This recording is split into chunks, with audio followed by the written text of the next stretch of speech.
know you can't disclose specific conversations because you represent Diddy, but can you give us a sense of the fear factor here on his part? Because they did attempt to shank him already. He knows he's a target. You guys are not going to believe what just unfolded in one of the wildest legal sagas of the decade. Sean Diddy Combs, the music mogul who built an empire on swagger and spectacle, has been convicted, sentenced, and now his own legal team is publicly slamming the system while lining up an appeal.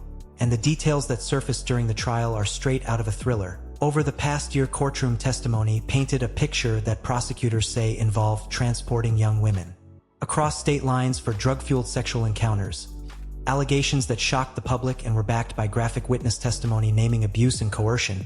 Yet the jury still acquitted Combs of some of the gravest charges, making the whole case look like a courtroom roller coaster where parts of the prosecution stuck and others didn't. After weeks of dramatic testimony, the jury found Combs guilty on 2 counts related to transporting individuals for prostitution. And in early October, a judge handed down a 50-month prison sentence plus a hefty fine and years of supervised release. A punishment that sent shockwaves through the music world and sparked an immediate, furious reaction from the defense team, who insist the sentence went beyond what the jury intended and are already pledging to fight it in appeals.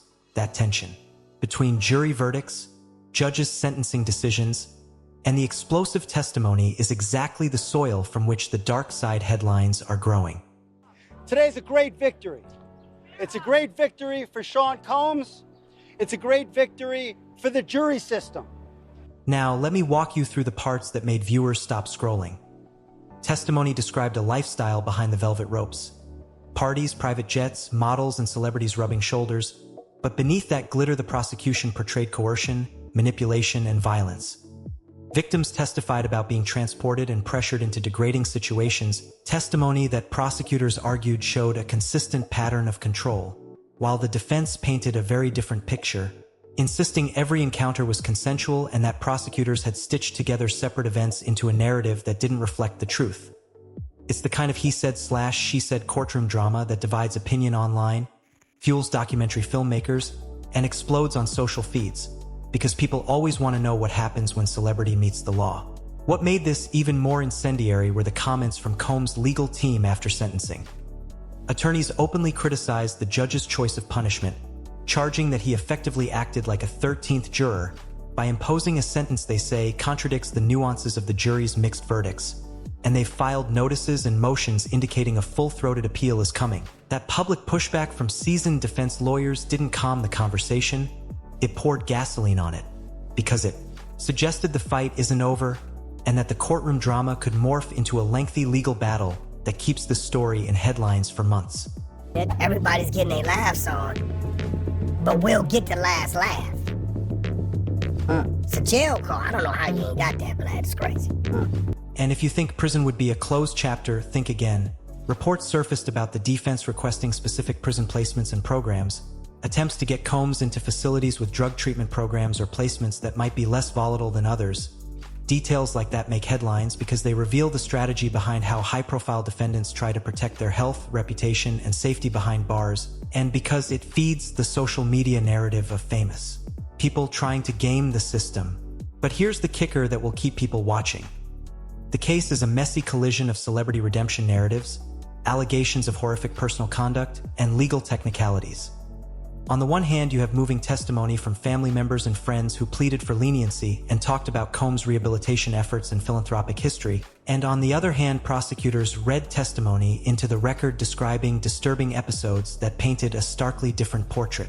That contrast between the man the public sees on stage and the darker accounts that surfaced in court is exactly what turns a courtroom story into a cultural obsession.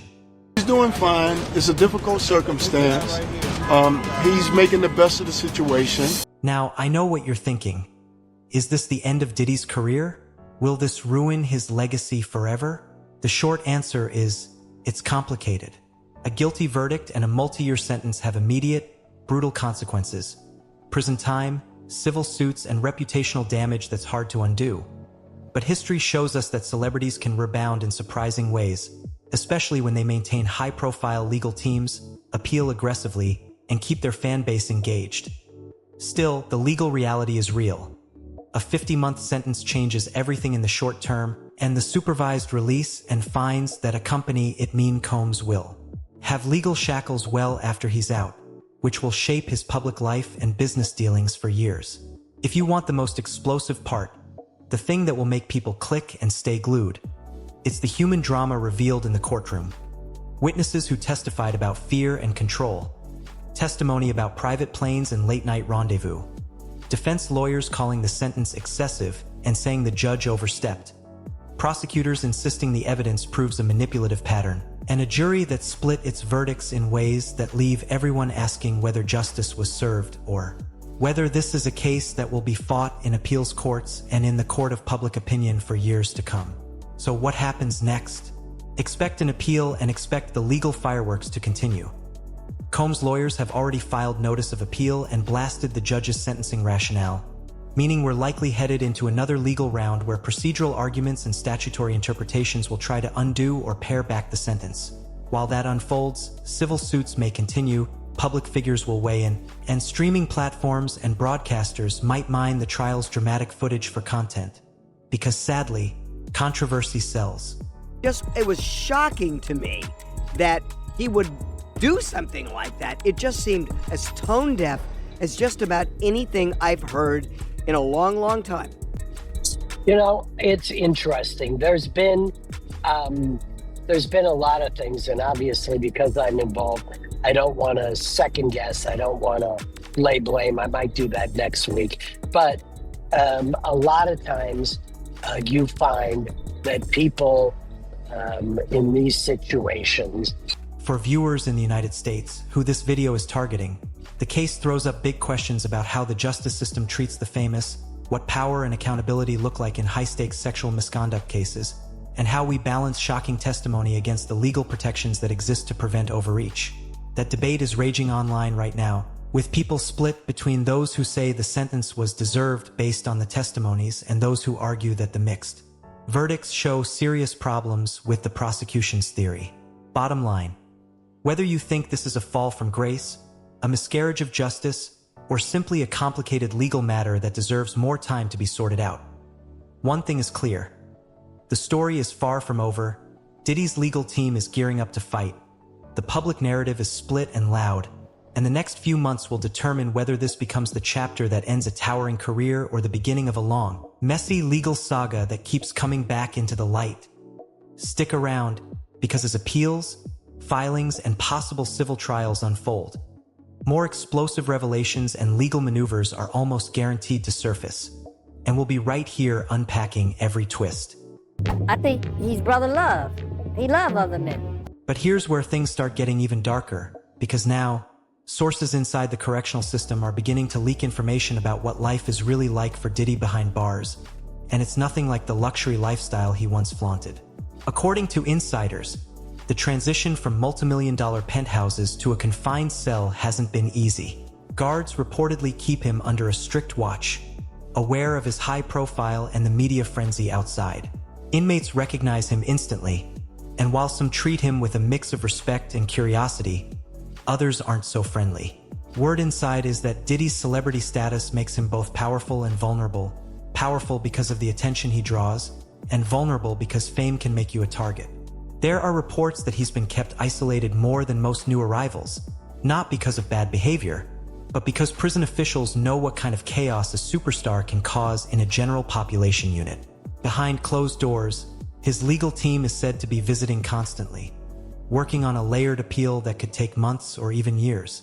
They're focusing on alleged procedural missteps and what they claim were inconsistencies in witness testimonies. The strategy is simple: buy time, shift the narrative, and build the idea that he's a victim of an unfair system. That's classic damage control. Keep the fans questioning the verdict while dragging the case through higher courts. But make no mistake, the government isn't backing down. Prosecutors have doubled down on their confidence in the evidence, calling the appeal a desperate media stunt. Every time his lawyers make a statement to the press, the prosecution fires back, and that back and forth keeps the headlines burning like gasoline on an open flame.